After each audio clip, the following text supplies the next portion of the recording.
సాగర్ సాయంత్రం వేళ చీకటి పడుతున్న సమయంలో ఆరు బయట ఇంటి ముందు మంచం మీద కూర్చొని ఆకాశాన్ని చూస్తున్నాడు. పైన కనిపిస్తున్న నక్షత్రాన్ని చూసి ఆనందిస్తున్నాడు.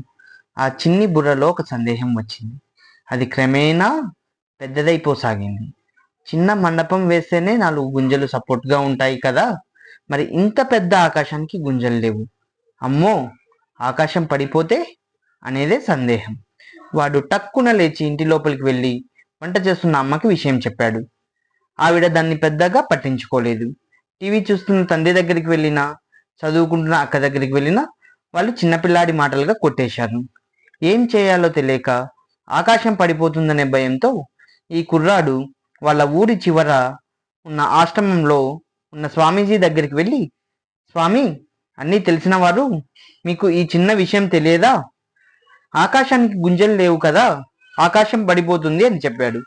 అప్పుడు స్వామి, నాయనా, నేను చెప్పినట్టు చెయ్యి, నీ సందేహం నివృత్తి అవుతుంది అని చెప్పాడు. మీ ఊరిలో ఒక వీధిలోకి వెళ్ళి 10 ఇళ్లలో భిక్షం అడుగు, అన్నం పెట్టమను.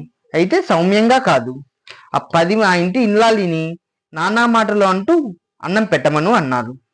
తిడితే అన్నం పెడతారా స్వామి అని అడిగాడు పిల్లాడు. నీకెందుకు, నేను చెప్పినట్టు చెయ్యి అని ఆదేశించారు.